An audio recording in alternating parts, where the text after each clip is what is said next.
आप सभी प्रिय विद्यार्थियों मित्रों का हार्दिक स्वागत है। देखिए आज हम पढ़ने वाले हैं राजनीति विज्ञान अध्याय 5 समकालीन दक्षिण एशिया। और ये मैं आप लोगों के लिए तीसरा पार्ट लाया हूँ और बहुत ही महत्वपूर्ण प्रश्न लाया हूँ आप लोगों के लिए, तो आप लोग वीडियो से बने रहें। देखिए पहला प्रश्न है कि नेपाल के लोग अपने देश में लोकतंत्र को बहाल करने में कैसे सफल हुए, यानी वह लोकतंत्र किस प्रकार से आया। तो नेपाल में वर्षों तक वहाँ पे राजतंत्र रहा है और 1990 में नेपाल में आम जनता तथा वहाँ की राजनीतिक पार्टियों ने लोकतांत्रिक संविधान की मांग की तथा इनके अलावा 1990 में नेपाल में अनेक भागों में, वहाँ के जो अनेक भागों में माओवादियों ने राजतंत्र, जो राजा का शासन था, उसके खिलाफ सशस्त्र विद्रोह किया उन्होंने। और 2002 में वहाँ के राजा ने संसद को भंग करके लोकतांत्रिक शासन को समाप्त कर दिया बिल्कुल। और 2006 में वहाँ पे मतलब देशव्यापी लोकतंत्र समर्थक प्रदर्शन हुए तथा राजा ज्ञानेंद्र ने बाध्य होकर संसद को बहाल किया, यानी कि जनता के विरोध के आगे वहाँ के जो राजा थे उस समय 2006 में राजा ज्ञानेंद्र, उन्होंने संसद को बहाल किया। और इस आंदोलन का नेतृत्व उस समय 7 दलों के गठबंधन यानी 7 पार्टी अलायंस, माओवादी तथा सामाजिक कार्यकर्ताओं ने किया था। और 2008 में नेपाल में राजतंत्र खत्म होने के बाद वहाँ पे लोकतांत्रिक गणराज्य बना। और 2015 में नेपाल में नया संविधान ने अपनाया। इस प्रकार से नेपाल के लोग अपने देश में लोकतंत्र को बहाल करने में सफल हुए। तो ये कुछ मेन पॉइंट है आप लोगों के लिए। अगला प्रश्न, सेकंड प्रश्न आपके सामने है और ये भी बहुत महत्वपूर्ण प्रश्न है। बहुत ही सिंपल नोट्स लाया हूँ मैं आप लोगों के लिए, तो आप लोग वीडियो से बने रहें। देखिए अगला प्रश्न जो सेकंड प्रश्न है कि श्रीलंका के जातीय संघर्ष में किन की भूमिका प्रमुख है, तो उसके बारे में हम जानेंगे। देखिए श्रीलंका में 2 समुदाय जो हैं वो बहुत ही खास हैं। एक तमिल समुदाय है और एक सील समुदाय है। और वहाँ पर श्रीलंका की जनसंख्या का लगभग 18% जो है भारतीय मूल के तमिल हैं। और श्रीलंका की आज़ादी के बाद बहुसंख्यक सीलियों ने धर्म और भाषा के आधार पर वहाँ पर जो सील समुदाय जो है वो बहुसंख्यक हैं और उन्होंने धर्म और भाषा के आधार पर एक नए राज्य के निर्माण के प्रयास शुरू कर दिए थे, जिसका तमिलों ने विरोध किया था। और श्रीलंका सरकार ने सीलों के लिए नौकरियों तथा शिक्षण संस्थाओं आदि में सुविधाओं की व्यवस्था की थी, जबकि तमिलों को इससे वंचित रखा गया था।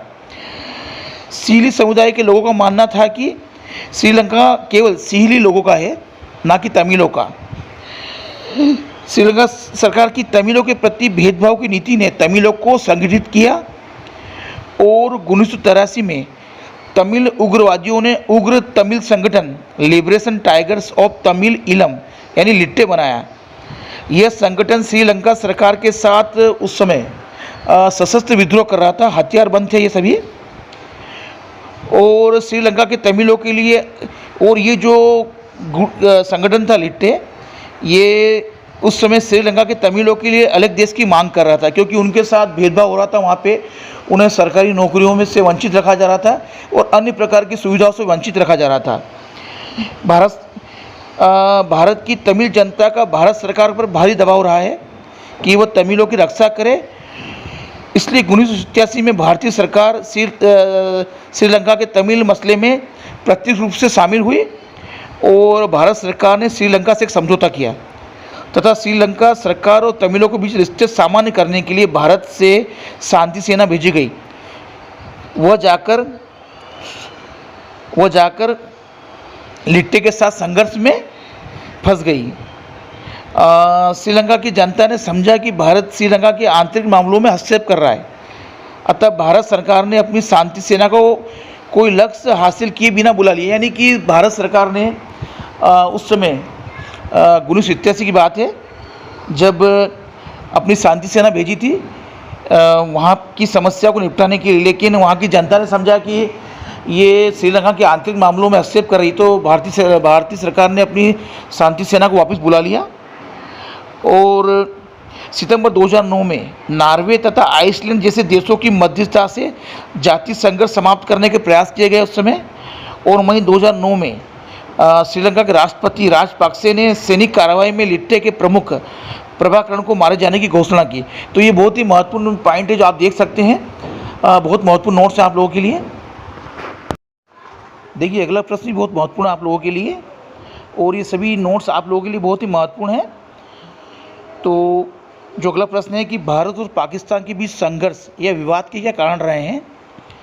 तो भारत और पाकिस्तान के बीच जो विवाद और संघर्ष के कारण रहे हैं वो रहे विभाजन के तुरंत बाद दोनों देश कश्मीर के मसले पर अड़े रहें, और दोनों देशों का दावा था कि कश्मीर हमारा है, लेकिन इस समस्या का कोई हल नहीं निकला, और 1948 के युद्ध के परिणाम स्वरूप कश्मीर के दो हिस्से हो गए, और एक हिस्से पर पाकिस्तान अधिकृत कश्मीर कहलाया, यानी एक हिस्से पर पाकिस्तान ने कब्जा कर लिया, जबकि दूसरा हिस्सा भारत का जम्मू कश्मीर प्रांत बना। और आगे भी आरोप लगे रहे हैं दोनों देशों के बीच में कि भारत सरकार का आरोप रहा है कि पाकिस्तानी सरकार कश्मीरी आतंकवादियों को हथियार, प्रशिक्षण और धन देता रहा है, और भारत पर आतंकवादी हमले के लिए उन्हें सुरक्षा प्रदान करता रहा है। और इसके जवाब में पाकिस्तानी सरकार भारतीय सरकार और उसकी खुफिया एजेंसियों पर सिंध और बलूचिस्तान में समस्या को भड़काने का आरोप भी लगाती रही है। तो इस प्रकार से दोनों देश एक दूसरे पर आरोप प्रत्यारोप लगाते रहे हैं।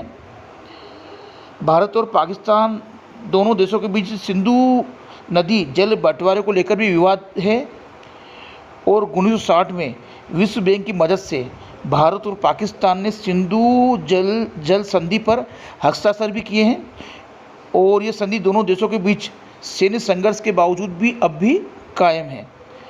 इसके अलावा और भी विवाद रहे हैं भारत और पाकिस्तान के बीच, जैसे कि सियाचिन ग्लेशियर पर नियंत्रण तथा हथियारों की होड़ को लेकर भी भारत और पाकिस्तान के बीच हमेशा विवाद रहा है। इसके अलावा 1998 में भारत ने पोखरण में जो परमाणु परीक्षण किया था, और पाकिस्तान ने इससे कुछ दिनों के अंदर ही चगाई पहाड़ी पर परमाणु परीक्षण किए। तो इस प्रकार से दोनों देशों के बीच कई प्रकार के संघर्ष रहे हैं और विवाद रहे हैं।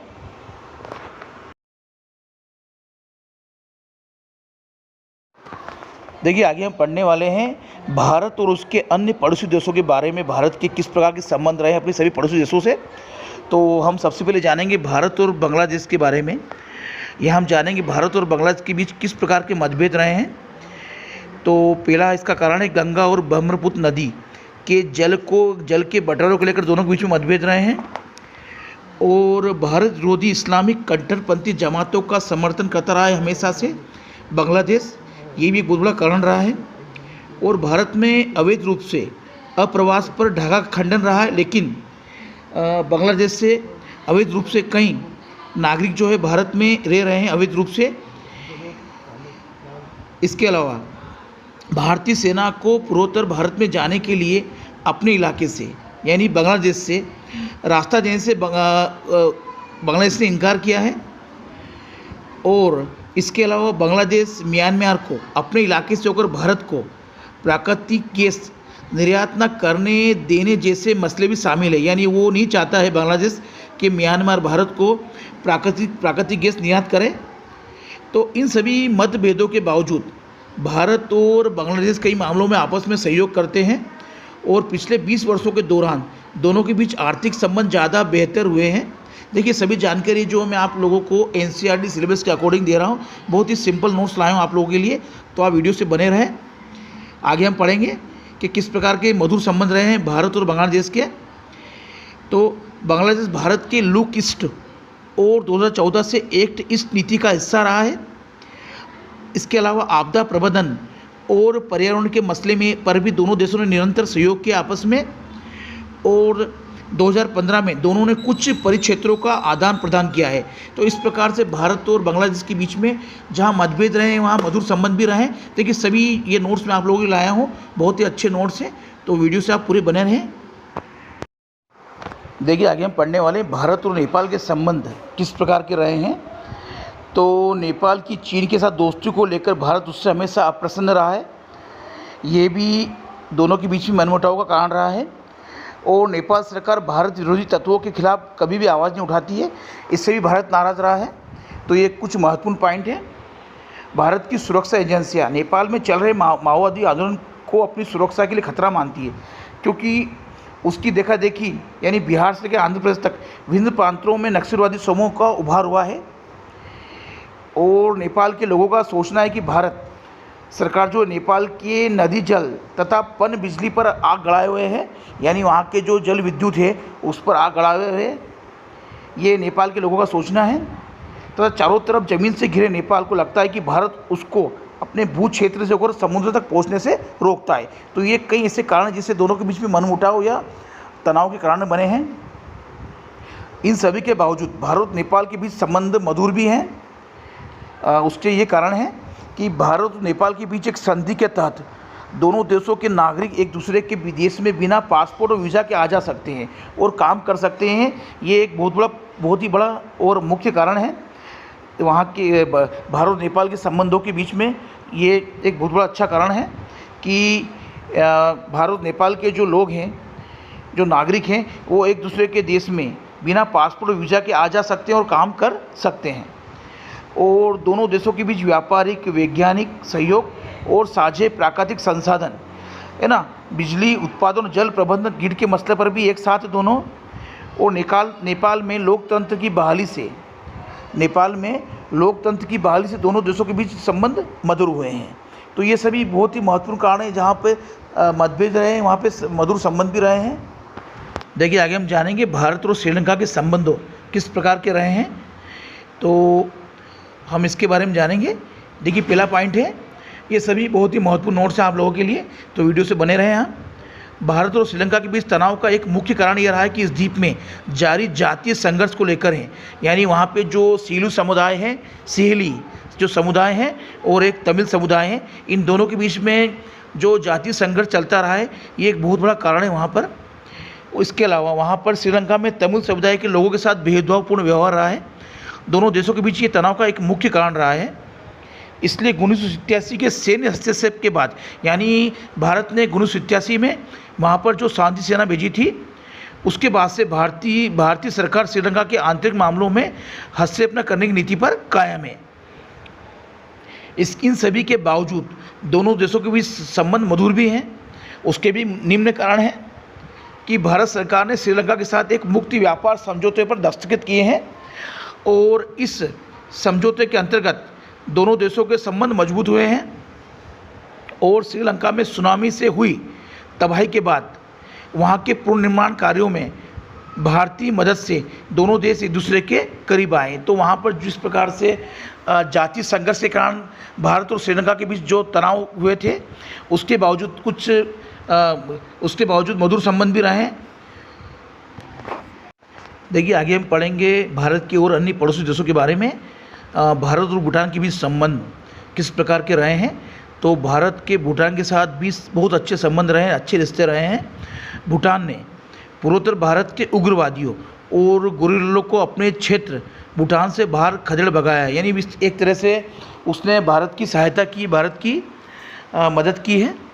भूटान के इस कदम से भारत को बड़ी मदद मिली है और भारत भूटान में पन बिजली की बड़ी परियोजनाओं में हाथ बटा रहा है।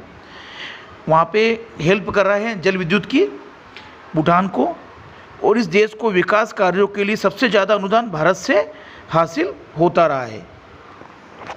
देखिए आगे हम पढ़ेंगे एक और हमारा जो पड़ोसी देश है मालदीव। तो भारत और मालदीव के संबंध किस प्रकार के रहे हैं, तो मालदीव के साथ भारत के संबंध सौहार्दपूर्ण और गर्मजोशी से भरे हुए हैं।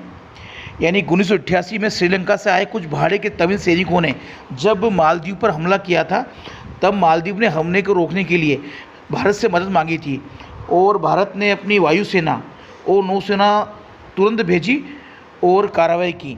इस प्रकार भारत ने मालदीव की सहायता की और भारत ने मालदीव के आर्थिक, पर्यटन और मत्स्य उद्योग में भी मदद की है।